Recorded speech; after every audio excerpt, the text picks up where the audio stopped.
السلام عليكم ورحمة الله. أسعد الله أوقاتكم وكل عام وأنتم بخير. أهلا ومرحبا بكم في نشرة مدارك ميديا التثقيفية.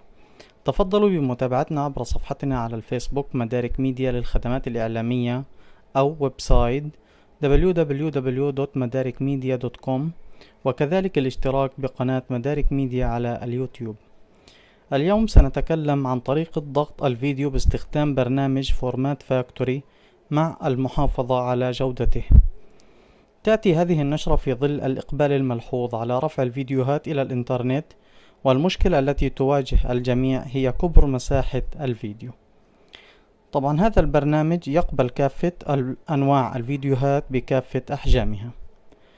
نقوم بفتح نافذة البرنامج وهي كما تشاهدون، وهذه النسخة من البرنامج هي الإصدار الأخير 3.7.0.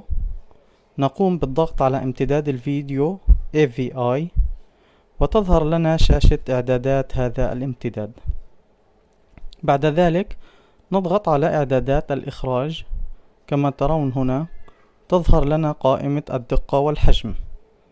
نختار من القائمة المنسدلة AVC 720p ثم موافق.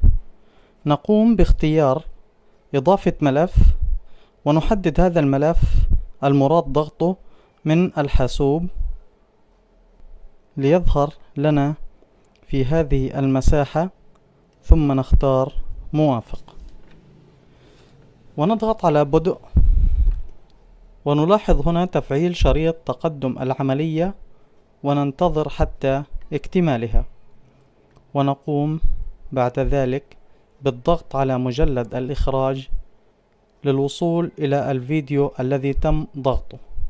ونلاحظ هنا أن الفيديو الذي استخدمناه في هذه العملية كان حجمه قبل الضغط 83.4 ميجا بايت، وبعد الضغط 20.7 ميجا بايت، مع المحافظة على جودته.